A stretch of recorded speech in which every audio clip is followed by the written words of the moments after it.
بلدیاتی انتخابات مئی یا جون میں متوقع ہیں، وہیں پر حلف برداری اب بظاہر نظر آتی ہے کہ 2023 میں ہوگی، جنوری میں۔ جی ہاں، گزشتہ 2015 میں بھی الیکشن 5 دسمبر 2015 کو کراچی میں تیسرے اور آخری مرحلے میں مکمل ہوئے تھے، لیکن اگست 2016 میں چارج ملا تھا۔ تاہم اس بار بھی ایسا محسوس ہوتا ہے کہ بلدیاتی منتخب نمائندے اگر مئی یا جون میں الیکشن ہو بھی جاتے ہیں تو وہ بظاہر 2023 یا 2022 کے بالکل آخر میں ہی حلف برداری کی تقریب منتقل ہو سکے گی، کیونکہ ہم آپ کو بتاتے ہیں کیونکہ الیکشن کمیشن نے واضح طور پر اعلان کیا تھا اور ایک شیڈول جاری کیا تھا 28 دسمبر 2021 کو، اور اس میں زین العابدین شاہ جو کہ ڈپٹی ڈائریکٹر تھے، ان کی دستخط سے جاری ہونے والے لیٹر میں لکھا تھا کہ حلقہ بندیوں کے حوالے سے جو پبلش کی جائے گی وہ 24 مارچ 2022 کو ہوگی۔ یقینی طور پر الیکشن کمیشن جب مردم شماری کے بعد حلقہ بندیاں کر دے گا تو اس کے بعد ہی ٹاؤنز کا عمل مکمل ہوگا اور پھر ٹاؤنز بھی بن سکتے ہیں، ورنہ بغیر حلقہ بندی کے ہوا میں ہوں گے۔ اس کی وجہ یہ ہے کہ مردم شماری کے بعد یقینی طور پر 5-7 سالوں میں یقینی طور پر آبادی بڑی ہوگی، اور یقینی طور پر اب کے ہونے والی مردم شماری میں یقینی طور پر یونین کونسلز بھی بڑھ سکتی ہیں۔ اگر یہ یونین کونسل بڑھ جاتی ہیں تو یقینی طور پر پھر ایک بحران پیدا ہوگا۔ وہ کیسے ہوگا وہ ہم بتاتے ہیں، اس لیے کہ ماضی میں بھی ہم نے دیکھا تھا کہ یونین کونسل کی سطح پر جب اضافہ ہوا تھا تو تاخیر سے کام کیا گیا تھا۔ اب ہم آپ کو بتاتے ہیں کہ جب آپ حلقہ بندیاں کریں گے اور یقینی طور پر یونین کونسل میں اضافہ ہوگا تو یہ یونین کونسل بڑھ کے یقینی طور پر جو کہ 247 یونین کونسل کی ہے وہ بڑھ کر یقینی طور پر 270-80 تک بھی جا سکتی ہے، یا اگر 15-20 بھی بڑھ جاتی ہے تو پھر مسئلہ ہوگا۔ اس لیے کہ یونین کونسل کے دفاتر تو اول 50 کے قریب موجود ہی نہیں ہے اس شہر میں۔ ایک محتاط اندازے کے مطابق وہ کہاں بیٹھیں گے؟ وہ تو یقینی طور پر کہیں بھی سزوکی کے اندر یا کہیں بھی ٹوٹی پھوٹی عمارت میں بیٹھ کے شاید کام چلا لیں، لیکن سوال یہ پیدا ہوتا ہے کہ جب منتخب نمائندے تیار ہو جائیں گے، الیکشن جیت کے آ جائیں گے تو وہ بیٹھیں گے کدھر؟ جی ہاں، یعنی کہ حلف برداری تو بھی ٹرینڈ لگا کے کہیں بھی ہو جائے گی، لیکن کونسل کا اجلاس کیسے ہو سکے گا، یہ ایک سوال ہے۔ ماضی میں بھی جب حاجی نعمت اللہ خان ایڈوکیٹ ناظم شہر تھے تو محمد طارق حسن نائب ناظم تھے، تو انہوں نے 17 دسمبر 2004 کو بروز جمعے کو سٹی کونسل کے حال کی تزئین و آرائش کرائی تھی، یعنی کہ اس کی تعداد کو بڑھایا تھا۔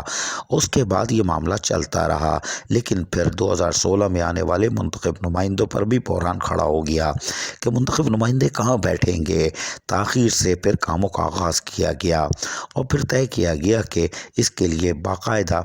260 پرسنز کے ساتھ ساتھ نئی سیٹنگ کے لیے جو اسکرین پر آپ دیکھ رہے ہیں کہ 324 اضافہ کیا جا رہا ہے کہ منتخب نمائندے بیٹھ سکتے ہیں، جبکہ 308 کا ایوان ہوگا۔ یہ 2016 کا ایوان تھا جس میں یقینی طور پر کچھ کم آتے تھے، لیکن اب اسکرین پر آپ ملاحظہ فرمائیے کہ کم اراکین آتے تھے لیکن کچا کچ بھرا ہوا ہوتا تھا، اور اب اگر 15 سے 20 یا 25 یونین کونسلیں بڑھ جاتی ہیں اور منتخب نمائندوں کی تعداد بڑھ جاتی ہے تو اسی طرح پھر اقلیتی، کسان اور مزدور اور دیگر جو نشستیں ہوتی ہیں وہ بھی بڑھیں گی۔ وہ بڑھنے کے ساتھ ساتھ یقینی طور پر بحران پیدا ہوگا کہ کونسل کے اراکین کی تعداد بڑھ جائے گی، پھر وہ کہاں بیٹھیں گے؟ یہ سوال پیدا ہو گیا ہے، لیکن ابھی تک بلدیہ عظمیٰ کراچی ہو یا وزارت بلدیات، اس نے سٹی کونسل کے حوالے سے کوئی پیش قدمی نہیں کی ہے۔